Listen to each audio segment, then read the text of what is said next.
All right, we're back. Season 2, episode 18, and our first return guest. We'll call him a friend of the show, Ken Appleby of the... Well, Toronto Maple Leafs now, and this is a super exciting addition for me, my friend. It is, and you even brought your friend Mike Palmatier here, and lots of fun stuff. But we grilled Kenny last summer about minor hockey, so we didn't go there. But it was a lot of fun talking to him about the grind of minor pro and playing past he's still playing games past the NHL final. How crazy is that in the American Hockey League? Well, you know, we're going to throw to that interview you did with Kenny, and as you always do, you were able to dig up some really interesting statistics on his journey, and what an amazing journey it's been. So let's throw to that interview that you did with Kenny right now. All right, we're here with Kenny Appleby. Kenny Appleby of the Toronto Marlies. How does that sound? That's pretty cool. I didn't think I'd ever, get to play at home or close to home at least in my pro career, but definitely pretty honored to be making my way back up north here for a season. Tell me how the evolution of or how free agent frenzy, so to speak, ends up. There's always like this ripple effect. So how long did it take for you after the season was done to see that you were on the Marlies or the Leafs organization's radar? Yeah, it was a pretty quick turnaround with us in Charlotte, having gone to the finals, and then our season ended June 26th, I think it was, and then I think that one, Matt Tkachuk and Brad Marchand were singing Pink Pony Club, and you were still on the ice, right? Yeah, we were still playing, but after that, then I think I took a few days, spent some time there with the guys one last time before heading home, and then once I was on my way home, my agent was calling me, letting me know what he's been hearing and what teams are looking for. Right around July 1st, right when free agency opens up, that's when things kind of get going, and it happens quick. I know my agent reached out to me, said, there was a few teams interested. Toronto was one of them. And I said, well, if Toronto's there, that'd be awesome. I'd love to go and get the chance to play closer to home for the first time in my career, really. A little bit of Milwaukee. What would the closest have been? Would it have been Milwaukee? Would that have been the closest? That's still a long way. That's like 12 hours away still, I think. Yeah, there's a lot of teams I got to think about. Probably, yeah. I don't know if it was Milwaukee. It might have been like Binghamton or Albany. Albany wasn't too far. That wasn't too bad. It was 10 hours. But yeah, definitely Toronto was the closest. Crazy. Yeah. So let's talk about your year and obviously a challenge. You're playing for you were playing for a great organization that obviously ended up winning the cup for the second year in a row.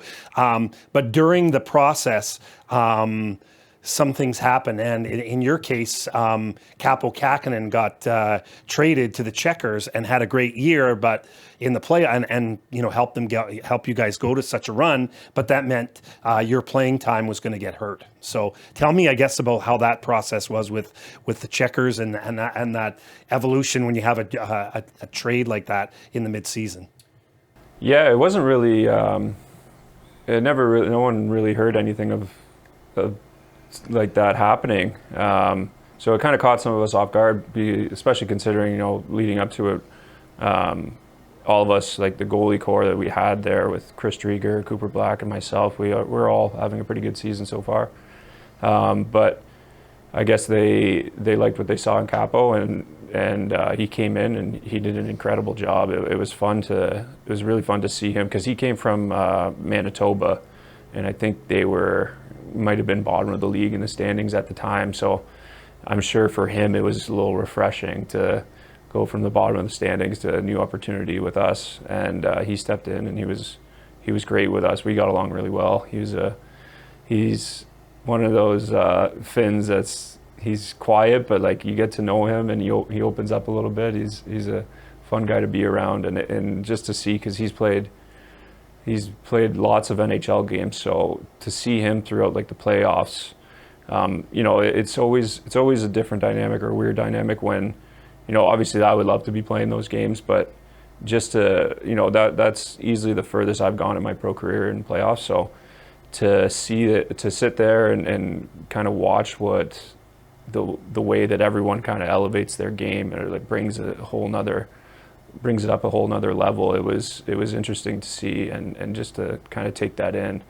And I guess the closest would have been your Memorial Cup, right? Yeah. I mean, yeah. Besides Memorial Cup, that was the furthest in pro hockey that I made it to. So it was fun to be part of and experience. And there's a lot of guys there that I won't, I'll have relationships with for life. That we had a good crew. Awesome. That's the way it always is with a championship team, Yeah, right? yeah. Tell me, I guess, sort of the strange journey that took Evan Cormier, who I think at one time, I know he played most of the time in the ECHL, but I think you did. Did you guys ever dress for the same game at any point this year in Charlotte? No. You never I don't think did, eh? So. No, we Okay. never did. We never did. What I do you would have think- loved to. Yeah. I would have loved to. Me and Corm's go way back. What do you think? I know I met you. I met him first time I met Evan. You were training with Mike Lawrence in Oshawa. Mm-hmm. Tell me, I guess, what you think as a friend of his, and to see the weird. I mean, obviously, there's all, and I think that everything's changing now, even for the e-bug. But to the way the NHL has to take a guy, and of course, your team is still going hard, and maybe the thought was the third goalie was going to be Capo Kakinen, but he's winning 7-8 games in a row in the AHL playoffs, so he wasn't available. So tell me kind of what you thought about the crazy journey of the third string goalie who got to hoist the cup that you know very well. Both of us know really well. Yeah, I mean, I couldn't be happier for the guy. Like he's paid his dues, and he's worked really hard to get to where he has so far. And unfortunately, we weren't able to link up in Charlotte, but I know he had a really good year in Savannah, and I think he earned that opportunity to be up there. And it was something that they were familiar with him as well. I know their previous cup run the year before, I think he was also the third goalie for a little bit there. So it was a familiarity thing, and he earned it. I know that the guys up there, they really respect him and they like him, and he went in there, and it's never an easy job to go in there and be the black ace goalie, because you're just, you're getting skated every day, really hard skates too, and you're working out every day. So I couldn't be happy for him. It's a fun experience, let alone getting the chance to hoist the cup too, and lift the cup. That I'm sure he's pretty happy with that. Unbelievable. Yeah. But we're talking about Ken Appleby. One of the crazy stats, and I ended up telling you about it afterwards, was in January 2024, you're dressing for the Islanders as a backup, and it was, I think it was was it like a big win? It was like a 4 or 5-1 game, and then Ilya Sorokin, they pull him and you go in the game, and it was 2,100 days between games in the NHL. So tell me, I guess, how crazy that was in terms of, I mean, like I said, your book, you could really write a book about the journey that you've taken, but how crazy was that experience back in January 2024 to get into a game after, I think you're like 6th or 7th longest time between NHL games. Yeah, it was interesting, but it was cool to just get back to that level and get to play at that level again. Like you said, it was over 2,100 days or something like that. And back when I first got my shot with the Devils, I look back on that time and like how different I was then, just like maturity wise, and in terms of my game, my playing style, and just like seeing how much my game has matured from there. I know back then it was all so, like, I don't want to say over the top, but it was just all so, like, I was a fan in there almost, like seeing all these guys in person and on the ice playing against them. I was like kind of in awe against everyone. But I think that kind of helped me later on down the road, 2,100 days down the road, just kind of settling in there. But it was a crazy, that game though. I think we had a game the next night, so we had a back-to-back. We were in Minnesota, and then we had a back-to-back against Winnipeg the next night. And so I was thinking maybe there's a chance I play, because Sorokin had played maybe like 10 consecutive games. Like he'd been taking the brunt of the workload. So I was like, maybe there's a chance I play in Winnipeg. And then seeing how the game started out in Minnesota, they were all over us. First 2 periods, I think they had like 35 shots just through 2 periods, and it was 3-0 at the time. We go in for intermission between the second and the third, and the coach calls me in more towards like the end of the period, so you don't even have time to get ready or think about anything, which is probably the best case, because it's better than just sitting there the whole intermission and thinking about getting in there, being nervous. And then he gave me the nod, said you're going in for the third period, and I mean, I couldn't have been happier to even just get in there for 1 period. It was cool. It was you made some big stops, but then I think Kaprizov, you stopped a few in a row, and then Kaprizov had to took the seal off. Was it him that scored the goal? I think I got 2 on me. One was a 2-on-1 with Fiala, maybe Fiala? No, it was Eriksson Ek. Okay. Came down 2-on-1, and I think he made like a perfect shot over the blocker, posting in, and then the second goal might have been a power play goal. Popped it to the middle, hit the guy back door, just like an NHL player. Like, man, like not much you can do, but it was a cool experience for sure. I'm going to throw a little bit of a change in the script. I did some research, and I was looking at goalies that are close to your age, getting into the 30s, who established themselves at that age. Craig Anderson and Tim Thomas are 2. Tim's pretty good because he ended up winning a Stanley Cup. But tell me, I guess, about your mindset. Obviously, one of the big things you have in your favor is size continues to be, such a factor in drafting. And you look at all the goalies, 6'3", 6'4", 6'3", 6'6", 6'7". Goalie gets drafted out of the OHL, only played 6 games, but he's 6'8". Yeah. But tell me, I guess, about that mindset for you. And I hope I'm not taking too much of a page out of my buddy Rob's, but about the dream and the hope that, you can't just be, a guy in the American League that might get a start once in a while in the NHL, that you can come in and be a guy in the NHL. Yeah, you kind of just have to have that confidence in yourself, that, whatever situation you're thrown into. Sometimes the stars have to align. Yeah, properly, right? That's the thing with pro hockey too, is things change so quickly. Like you could be in the ECHL one day, and next thing you know, you're in the NHL. I know I did that a couple times where I did the trifecta of ECHL, AHL, NHL. But it's a lot of it is a mindset. I think now for myself, if I were to get that opportunity again, it's just kind of leaning on those experiences that I've had in the past, and all the knowledge of the game, the way that I see things now. It's just kind of like knowing that, I'm really happy with where my game's at and where things have progressed to. I see the game a lot slower now, and I kind of just let it come to me. But it's more so just leaning on those experiences that I've had. Being 30 years old, if I were to get that opportunity, I wouldn't be as much in awe, like getting called up and seeing all these guys or being on the ice with these guys, because I've been there, I've done that, and now it's more so like, now you got to prove you belong there, and like you said, there's been lots of guys who've done that throughout their careers. It's not as common, but there's still like I said earlier, there's you got to be prepared in pro hockey for anything, regardless of where you're at in the depth chart or where you're at organizationally.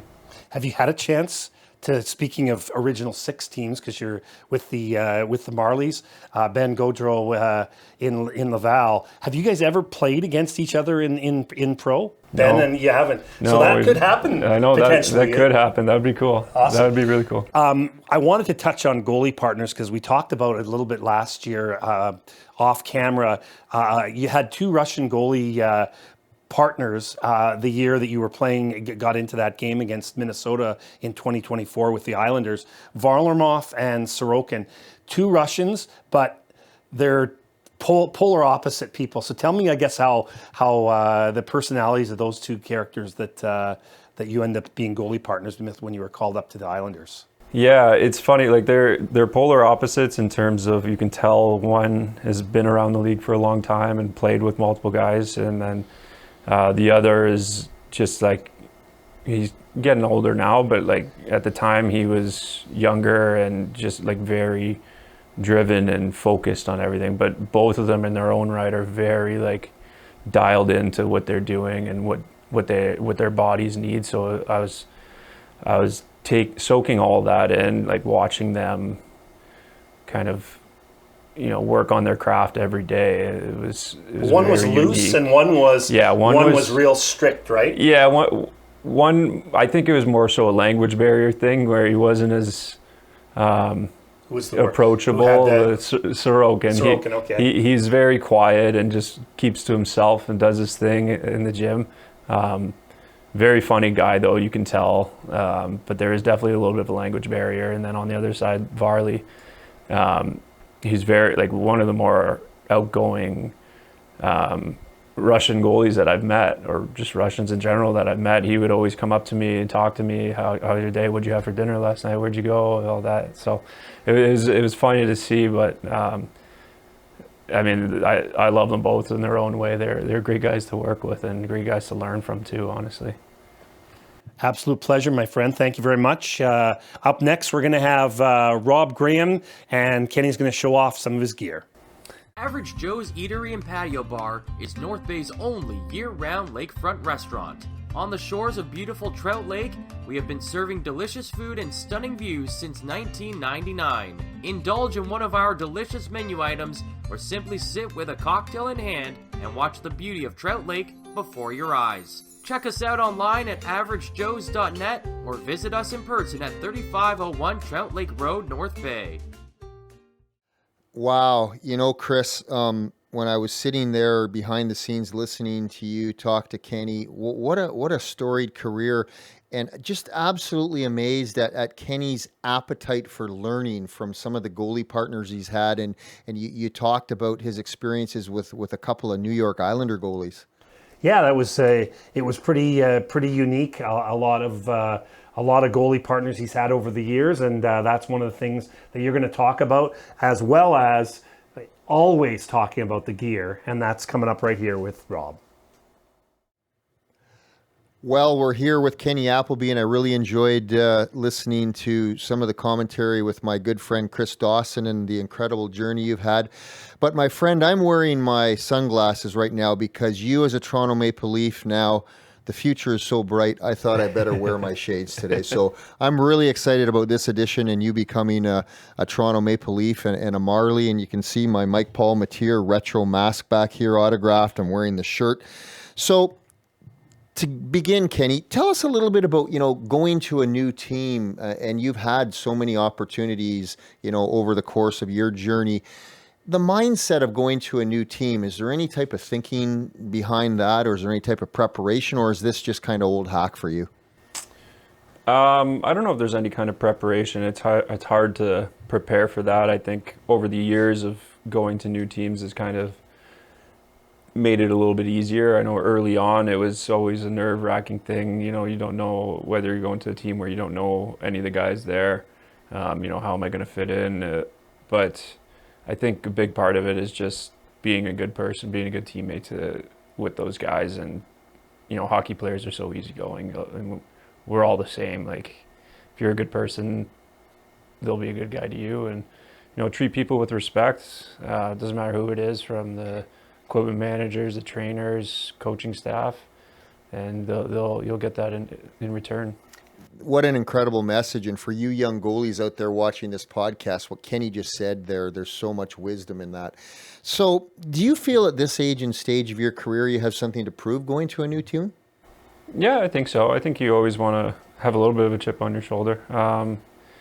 I think it for me at this point in my career, being 30 years old, I think it's more so just, proving that you can play, not only like be a starter in the AHL, but proving that, you deserve another opportunity in the NHL is kind of a mindset you want to go in there with. And, But then also on the other side of things, you realize that there's a depth chart, and they have guys that they're developing, and so you want to do your part, and you want to see them have success, and want to be a good teammate to them as well. So I think at this point it's just kind of more so being prepared for whatever situation I'm thrown into, and making the most of whatever opportunity comes my way. If that's getting lots of games in the AHL and proving myself, then you want to make sure you're prepared for that. So let's pick up a little bit on that possibility of having to have a supporting role, as is inevitable. A lot of my and I never had half the career that you had, but as a young goalie, I found myself often in a supporting role. So tell me about that at the professional level, what that supporting role feels like and looks like from your perspective. Yeah, it's different because you don't, or at least personally, I don't feel that old. But when you're in the locker room and you look at all these the young guys coming in, or guys who've played 2 or 3 years, they start coming to you now. Where before it was myself going to the older guys, and this will be my 11th season pro. Last year I was working closely with their young goalie prospect, Cooper Black there. It was his first year. He's a big, tall goalie. I think he's 6'9". And at the beginning of the season, he's so big and so athletic that he was playing like well beyond his crease. And it was funny. Like the goalie coach just would tell him to, watch what Kenny does, because my game is, I can't play like he was playing. I don't, my feet aren't nearly as quick as they used to be. So a lot of it is just kind of simplified now for myself, and like being in the right spots, knowing when I need to take ice and knowing when I can play deeper on certain situations and use my big body. So I like to kind of take on a little bit of a mentor role now and help out the kids, whether it's on the ice, or not the kids, but the younger guys coming in, the first year guys coming in, whether it's on the ice with technical stuff around the crease, or whether it's off the ice if they're, trying to find a place to live, or how to figure out their medical bills or whatever it might be, or where to go for groceries, what to eat. I like to try and help them out a little bit, because that was done for me. I had played with some really good veterans and pros who've been around the league a long time, and they kind of showed me the way. And I remember seeing those guys and thinking to myself, that's really nice of them. That's kind of something that, if I get to that point, I want to do the same in return. So. Again, picking up on that, can you give me a name or two? I mean, I know you spoke with Chris about some goalies in the Islanders organization, some Russian goalies, but is there a goalie or two that you would look back on and say that really was a mentor to you, that really kind of went above and beyond the call of duty when it comes to that? I'd say working with guys like Corey Schneider. We worked together for a little bit when he was towards the end of his career in Bridgeport. I mean, we linked up a bunch of times when he was in New Jersey. Obviously, he was at the NHL level. I was down in the minors, but then later on, towards the end of his career, he was down with us in Bridgeport, and it wasn't so much technical things that we would talk about, but he was just always such a good guy to see every day and talk. He'd come in, same guy every day, see you and ask you how you were doing and how are things going. Just really listen to you and hear you out. So that was really nice to see. And he was one of those guys too, who's the first to plan team events or put things together for the team, just to get guys together and build a stronger bond between the guys. So that was something that I kind of appreciated about him. And then, I mean, looking back, I've had so many goalie partners now. I think like early in my first year, Scott Wedgwood was was one of my goalie partners. We lived together too for a little bit. Just seeing his preparation and the type of work that he put in every day. I think he ended up getting hurt. That's why I got called up and I was there. But so we were living together, and he was rehabbing and getting back healthy. And just to see like the dedication that it takes to get to where he is now. I mean, like, he was a guy who stuck it out in the minors for years and then got his shot in the NHL and later on in his career, and he's done so well now. He's solidified himself as a solid 1B, like 1A kind of goalie in the NHL. So to see guys like that succeed, it just shows you that, like, the amount of preparation it takes. It's not going to happen right away. Success might not always come right away, but if you prepare like it is, then you're going to be ready when your time comes. Two things come out of that for me, listening to you speak with Chris and what you just said to me. You know, for the young athletes out there watching this, the interpersonal aspects, the ability to communicate, the ability to be a good team player. You've talked about that in both your interview with Chris and myself.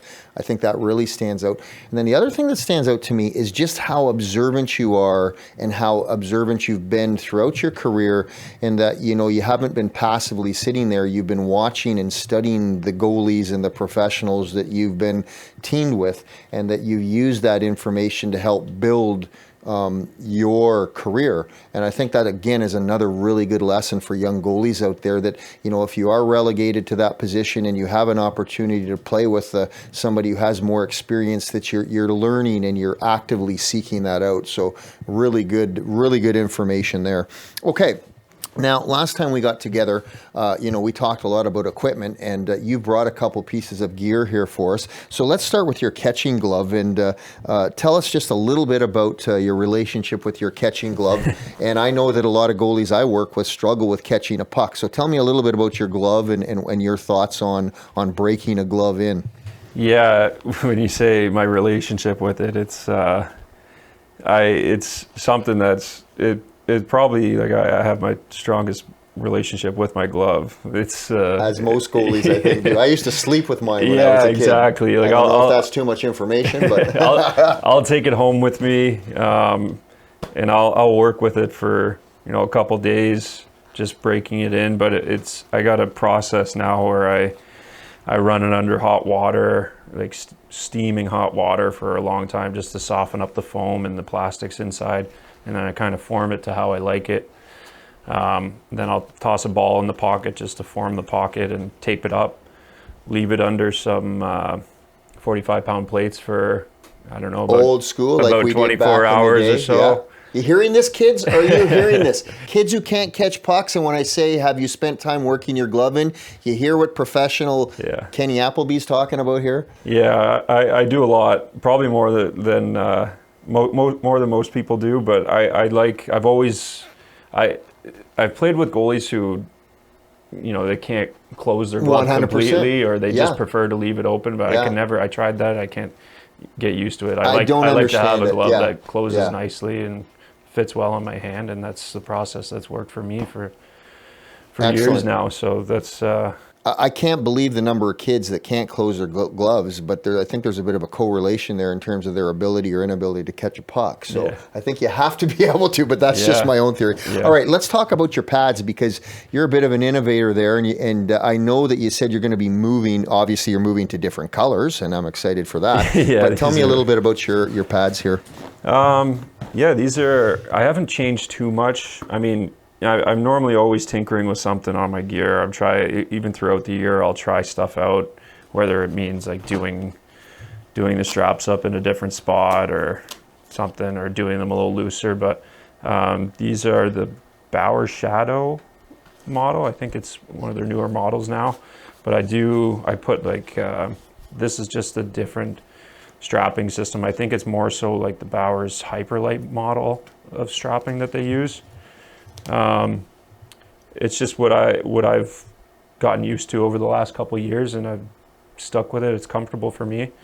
I like to wear my pads kind of tighter to my leg and looser around the knee. So these here will do up pretty tight, snug around my leg. I just like to feel the pad connected to my leg. That way I know where it is at all times. It's not one pad flared out this way. Where one some pad going the goalies other have way. them, for that rotational value that you get from having them looser. I can see that. Yeah, there's definitely a fine line between being too loose and having that good rotation of the pads, or being too tight and not getting enough rotation. Yeah, but it's a feel thing for you. It feels good. It feels better. It's a feel thing for me.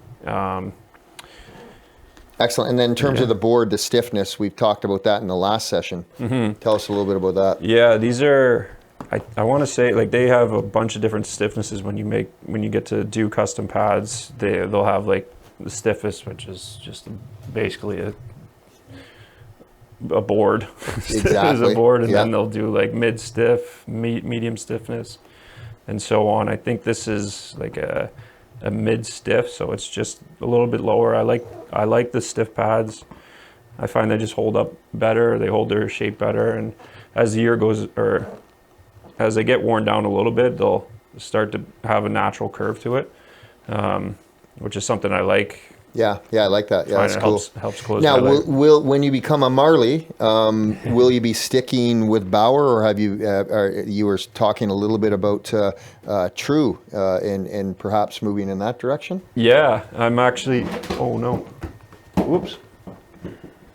Gotta take care of those. I think next year I'll be making the switch to True pads. I think I was actually testing out the True pads during the playoffs this season.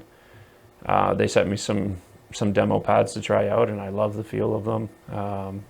I couldn't quite get the gloves how I like, because I didn't get as much time as I wanted to break them in. But I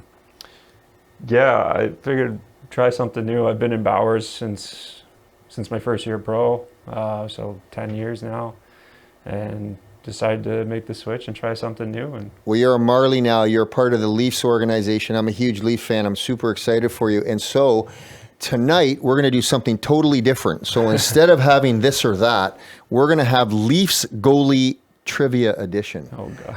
So now this will be difficult, but that's okay. Nothing ventured, nothing gained. So most games played and wins by a Leafs goalie. Any idea who that would be?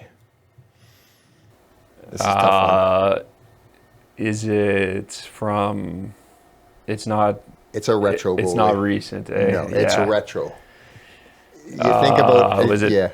Felix. Good try, but we're going to be going way back. Turk Broda. Oh. 629 games, 304 wins. Interesting. Now, I would have thought it would have been Johnny Bauer, but no, it's Turk Broda. Okay. I got to touch up on my Leafs history. Well, that's why I'm getting you fired up right now, buddy.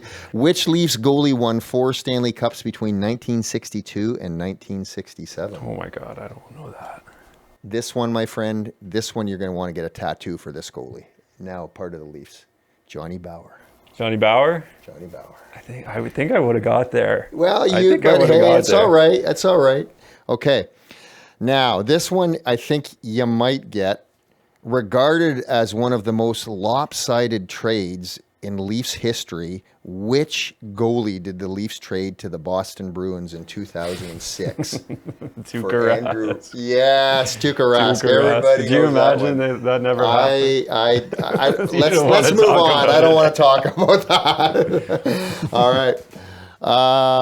Which Leafs goalie has the record for the most shutouts?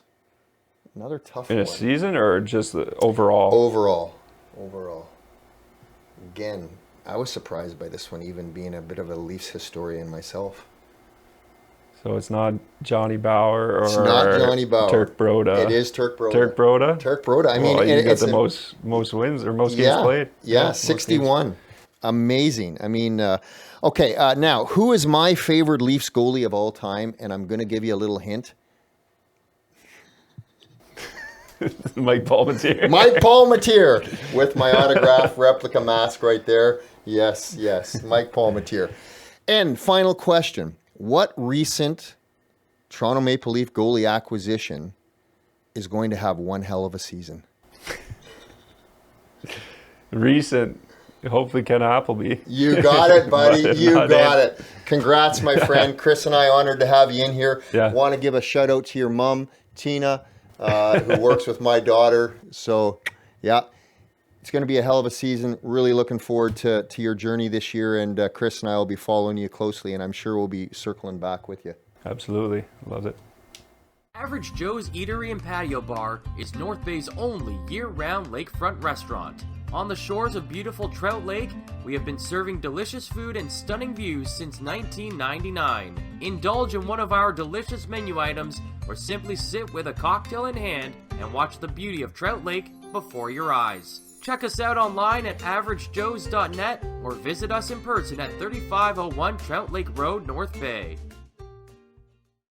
Well done, sir. Got to throw some Maple Leaf trivia, threw a couple of curveballs there. Ken's going to have to get up on his Leafs trivia now that he's with the organization. But really great conversation with him. You talked about the mental game. Like, just imagine all the games that he's been to, the ups and downs of a team going to the final in the American League and having a real solid regular season, and then Florida goes and picks up an experienced NHL goalie sort of as an insurance policy, and they had no chance even using him because he actually played longer than the Florida Panthers did, because the Checkers ended up losing in the AHL Calder Cup final about a week after the Panthers had already won the Cup. I really enjoyed listening to Kenny because, he talks a lot about confidence, and confidence when I work with my athletes, it's really knowing times doing. And the doing is your practice habits and the work ethic, but the knowing is the belief in yourself. And Kenny talked a lot about all of his experiences and how he uses those experiences that he's had as to build his confidence. So going into this Marlies organization, he said, I have so much experience behind me that I can bring with me. And I think that is such an important thing for young athletes to hear Kenny talk about that.